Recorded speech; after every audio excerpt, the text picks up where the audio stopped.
Dahil nga sa lahat ng sakit na dinanas ni Nagato sa panahon ng Second Shinobi War at Third Shinobi War, nabuo sa kanyang isipan ang pilosopiyang susundin niya hanggat hindi natutupad ang mga nais niyang gawin sa mundo. Oo, gusto niya pa din ang kapayapaan sa pagitan ng 5 Great Shinobi Nations. Pero ano ang nag-iba? Ang kanyang pamamaraan para makamtan ito. Ngunit ano ang pilosopiyang iyon?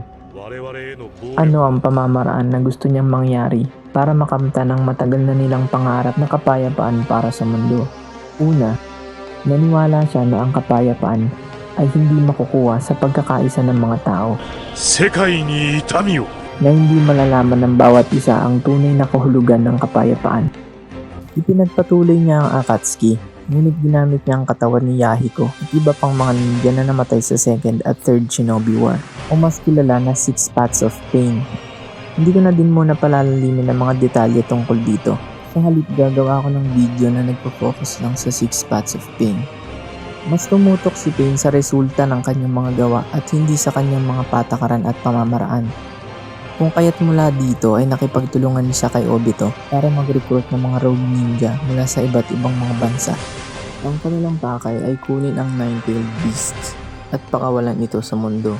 Ngunit ano ang naging adhikain o motivation ng bawat isang naging membro para sumali sa grupo? Isa-isahin natin. Si Kakuzu ay isang ninja ng Takigakure. Isang magaling na ninja si Kakuzu, kung kaya't noong panahon ng First Shinobi War, naatasan si Kakuzu na i-assassinate si Hashirama Senju ng bayan ng Konoha. Ngunit bumalik siya sa kanyang bayan na bigo sa pagpatay ng tinaguriang God of Shinobi. Dahil dito, nagkaroon ng kaparusahan si Kakuzu at ikinulong, kung kaya't ganoon na lamang ang sama ng loob at pagkamuhoy sa kanyang bayan. Tumakas siya sa kulungan at kinuha ang scrolls ng Forbidden Jutsu ng Takigakure. Pinatay niya din ang mga village elders o ang mga nakakatanda at kinuha ang mga puso ng mga ito. Mula noon ay itinakwil niya na ang kanyang bayan at namuhay si Kakuzu sa pagpatay at naging isang bounty hunter. Si Kakuzu ang kauna-unahang ni-recruit ni Pain sa pagiging membro ng bagong Akatsuki at ito ay ginawa mismo ni Pain at Zetsu. Nang matalo si Kakuzu, napagtanto din ito na kung sasama siya sa Akatsuki, malaking posibilidad na mas marami ang kanyang makuhang pera o kayamanan sa kanyang pagsali. Kung kaya't ganun-ganun na lang at naging isang miyembro na ng bagong Akatsuki itong si Kakuzu. Si Sasori ay isang ninja ng Sunagakure, ang bayan na nakilala natin na tirahan din ni Gaara.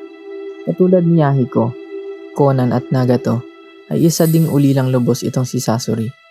Maaga siyang nawalay sa kanyang mga magulang nang mamatay ang mga ito sa kamay ni Sakumo Hatake ng Konoha ng tatay ni Kakashi Hatake. Nang mamatay ang mga magulang ni Sasori, ang kanyang lola na si Chiyo ang nag-alaga sa kanya. Tinuruan ni Chiyo si Sasori ng sining ng puppetry at nakitaan ito ng magandang potensyal. At ito nga ang naging libangan ni Sasori upang makalimot sa kanyang pagkalungkot at pagkamatay ng kanyang mga magulang. Lumaki si Sasori na isang S-rank ninja. Mas naging magaling siya sa kanyang mga sining at noong panahon ng Third Great Shinobi War ay nakilala siya sa bansag ng Sasori of the Red Sun dahil sa kanyang galing sa pakikipaglaban. May mga detalye kung bakit ganoon na lang ang pagkamuhinto sa Suna pero hindi na tayo mag-focus dito. Mas lalong naging matindi ang pagkahumaling nito sa puppetry at nabuo ang kanyang pagnanasa ng paggawa ng mga puppet na tatagal habang buhay at nagsimulang bumuo ng mga puppet na gawa sa mga aktwal na katawan ng tao. Sa kanyang pag-alis sa Sunagakure, dito niya na inumpisahang gawin ding puppet ang kanyang sarili na nagresulta ng itsura nitong para bang hindi tumatanda. Pinatay niya din ng pasikreto ang Third Kazekage, ang pinakamalakas na Kazekage sa kasaysayan ng Suna, at sinabing hindi siya nahirapan patayin ito. Dahil nga sa mga gawang ito ni Sasori, napansin ni Obito ang ninjang ito. Si Konan naman ang nagtangkang mag-recruit dito. Matapos na matalo ni Konan si Sasori, ay nagpasya itong sumali na sa Akatsuki sa pag-iisip na mas mapapalawig o mas mai-improve nito ang kanyang kakayahan at sining sa larangan ng puppetry. Sa puntong ito ay nasa Akatsuki na ang nakakatandang kapatid ni Sasuke na si Itachi, ngunit hindi ko muna sasabihin ang tunay na dahilan kung bakit siya kusang umanib sa Akatsuki.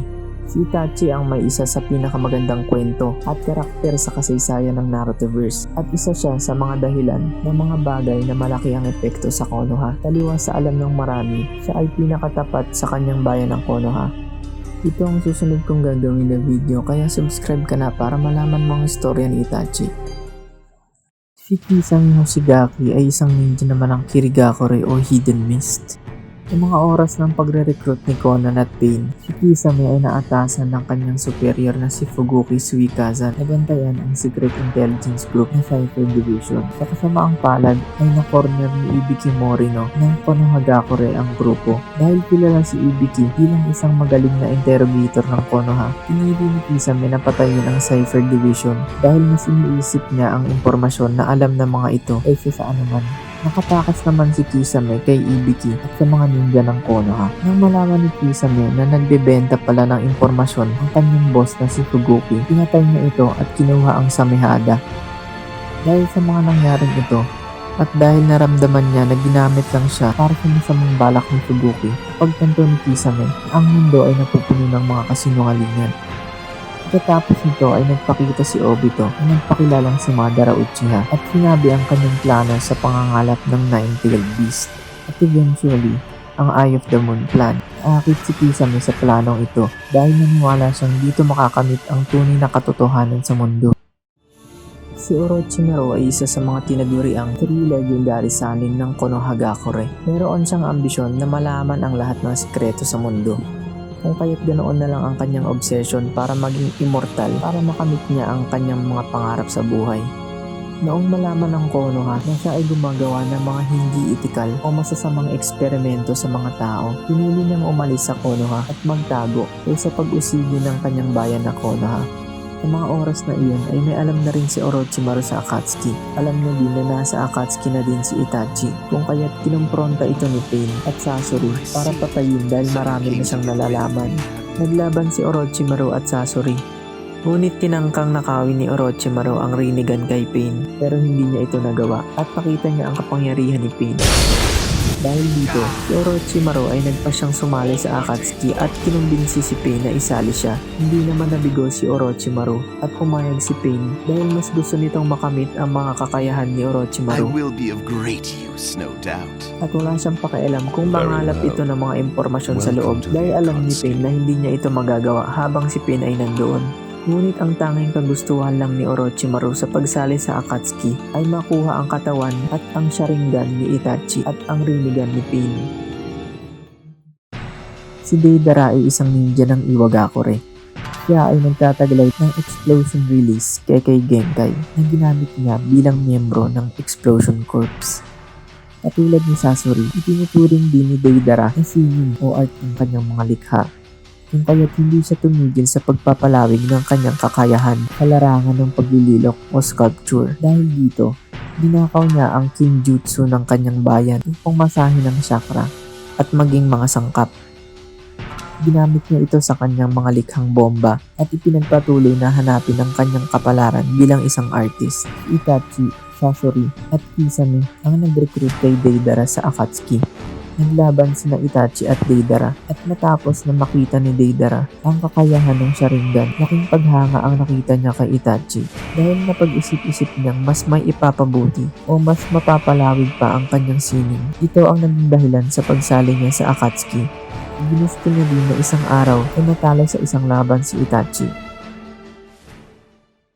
Si Hidan ay isang miyembro ng isang kulto na kung tawagin ay Jashin, kung saan ang pangunahing turo ay ang pagsasakripisyo ng isang buhay. Nang mag-eksperimento si Hidan sa kultong Jashin sa kanilang secret technique, gawa nitong maging immortal. At nang nag-ooperate na ang Akatsuki bilang mga bayarang tagapatay o hitman, inutusan ng Hyugakure ang Akatsuki para patayin si Hidan dahil sa kanyang kabigabila at walang habas sa pagpatay kung saan-saan. Nagkaroon ng laban sa pagitan ni Kakuzu at Hidan at nagawang mapatay ni Hidan ang isang puso ni Kakuzu dahil sa kanyang ritual. Laking gulat naman Hidan at hindi namatay itong si Kakuzu dahil nga may 3 pa itong natitirang set ng puso. Nang makita ni Itachi at Conan na totoo ngang immortal itong si Hidan, nagpasya sila na magagamit nila ang kakayahan ni Hidan sa Akatsuki. Umayag naman si Hidan dahil sinabi ni Conan na hayaan nilang gawin kung ano man ang gustong gawin ni Hidan hanggat nagagawa din nito ang misyon ng Akatsuki. Ngunit ano ang ultimate goal ni Hidan? Simple lang, ang maipahayag sa buong mundo ang kanyang kulto o kung tawagin niya ay ang Way of Jashin. Nagsimula na nga silang maglakbay sa iba't ibang panig ng mundo para hanapin at kunin ang Nine-Tailed Beast upang pakawalan ito sa buong mundo at ipadana sa mga tao ang sakit na dulot ng pagkawala, kasinungalingan, giyera at walang katapusang pagpatay. Ito ang alam ni Pain. Ngunit may pinatago pang plano si Obito, kaya niya kinokompleto ang Nine-Tailed Beast. Pagpapatuloy natin ang kwento ng Akatsuki sa mga susunod pang video. Kung nagustuhan niyo tong video na to, huwag niyong kalimutang mag-subscribe para mapanood niyo pa ang mga susunod kong mga video tungkol sa Narutoverse at sa iba pang mga anime.